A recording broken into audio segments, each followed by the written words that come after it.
कराची में street crimes का ना थमने वाला सिलसिला जो है वो जारी है।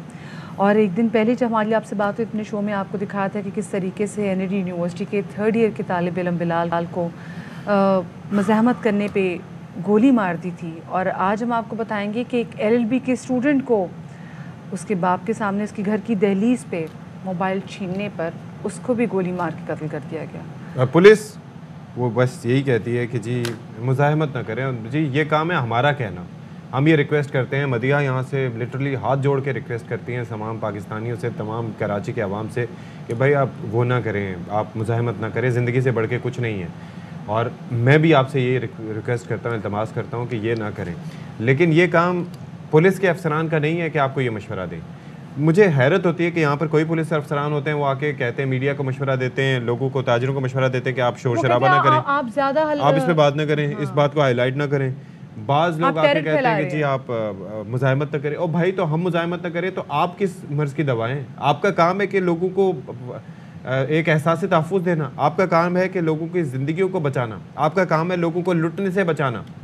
आप लोग क्या कर रहे हैं भाई, सिवाय अपने प्रोटोकॉल्स एंजॉय करने के? है जी, कह रहे हैं कि जी वहाँ पे जो राहगीर जो इश्तियाल में आए थे उन्होंने एक डाकू को तो मार दिया, लेकिन दूसरे डाकू की तलाश आ रही है। पुलिस ने मुकदमा भी दर्ज कर लिया है। और इस वक्त हमारे नुमाइंदे अफसर खान हमारे साथ मौजूद भी हैं। पहले तो इस अफसोसनाक वाक़े की तफसीलात से हमें आगाह कीजिएगा कि एग्जैक्टली कितने बजे ये वाक़या पेश आया, कहाँ पर ये वाक़या पेश आया? जी देखिए, 2 रोज़ कबल शाम के वक्त कोरंगी के एरिया में ये वाक़या पेश आया था, जहाँ पर MA LLB का स्टूडेंट अज़हर मसूद जिसका नाम है, वो अपने घर से किसी काम के लिए बाहर निकला और घर की दहलीज पर ही उसे मुसल्लह मुलजमान ने लूटने की कोशिश की। मोबाइल फ़ोन जो है वो छीनने की कोशिश की और इस दौरान उसने जब मुज़ाहमत की तो मुलजमान ने फायरिंग कर दी और उसके नतीजे में एक गोली जो है वो अज़हर मसूद को सीने में लगी और आर पार हो गई, जिसके नतीजे में उसकी मौत वाक़ हुई। ये जब वाक़या पेश आया था उस दौरान जब फायरिंग की आवाज़ आई तो उसके जो मकतूल है उसके वालिद भी फ़ौरन बाहर आए और उन्होंने अपने आँखों से ये मंज़र देखा और उन्होंने जो है वो उस मुसल्लह डाकू को दबोच लिया। फिर इस दौरान इलाका मकीन भी वहाँ जो हैं वो भी जमा हो गए और उन मुश्तइल अफराद ने उस डाकू को तशद्दुद का निशाना बनाया, जिसके नतीजे में उसकी मौत वाक़ हो गई और एक मुलजिम मौके से फ़रार हो गया। पुलिस का कहना है कि जो डाकू इस वाक़े के अंदर हलाक हुआ है अवाम के तशद्दुद से, वो आदि जराइम पेशा था। उमर ख़ान के नाम से उसकी शनाख्त हुई है, पहले भी उसके ऊपर मुकदमात थे। जबकि वाक़े के अंदर जो फ़रार होने वाला मुलजिम है उसकी गिरफ़्तारी के लिए कोशिशें की जा रही है। पुलिस ने इस वाक़े के अंदर जो ज़ख्मी होने वाला शख्स है यानी कि अज़हर मसूद के वालिद मसूद अख्तर, उनकी मुद्दत में यह मुकदमा दर्ज कर लिया है और नामालूम अफराद के ख़िलाफ़ दर्ज किया गया है। पुलिस का कहना है कि वो कोशिशें कर रहे हैं कि जो एक मुलजिम इस मौके से फ़रार हो गया उसकी गिरफ़्तारी अमल में लाई जा सके। जी ठीक है जी, सही, बहुत शुक्रिया जी। असल हमारे नुमाइंदे हमारे साथ मौजूद थे। साथ ही यहाँ पर ये बात भी बहुत ज़रूरी है।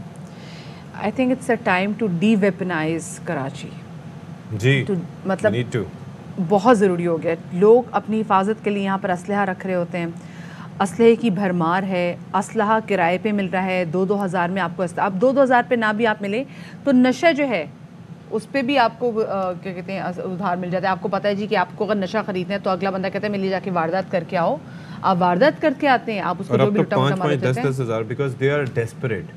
उसके अंदर जब नशा होता है तो उसके अंदर फिर आपको कोई रिमोर्स नहीं होता, कोई आप आगे का नहीं सोचते कि ये करूँगा तो पकड़ा गया तो क्या होगा, फिर उसके बाद अंजाम जो है वो क्या होगा। आई बिलीव अब पता है जो अरब कंट्रीज़ में अक्सर हम देखते हैं कि हम कहते हैं जी वो बड़ी सख्त सज़ा देते हैं, वो बिल्कुल सही सज़ा देते हैं। वो जो सऊदी में भी जो जुम्मे को जो स्पेसिफिकली जब वो सर कलम करते हैं और जब जिन्होंने जो सज़ा जो लोगों की होती है फिर उसके मुताबिक देते हैं ना, सही हाथ काट देते हैं, गला काट देते हैं, तो लोग कहते हैं जी ये देखिए ये क्या है, ऐसे ही होना चाहिए, ऐसे ही होना चाहिए फौरी तौर पे। और स्पेसिफिकली जो स्ट्रीट क्रिमिनल्स हैं इनको फौरी तौर पे मार देना चाहिए, फौरी तौर पे, और फिर दिखाना चाहिए लोगों को कि ये आपका जो है ये आपका एंड होगा अगर आपने ऐसे किया। क्योंकि देखिए वो तो सोचते भी नहीं किसी को मारते हुए ना।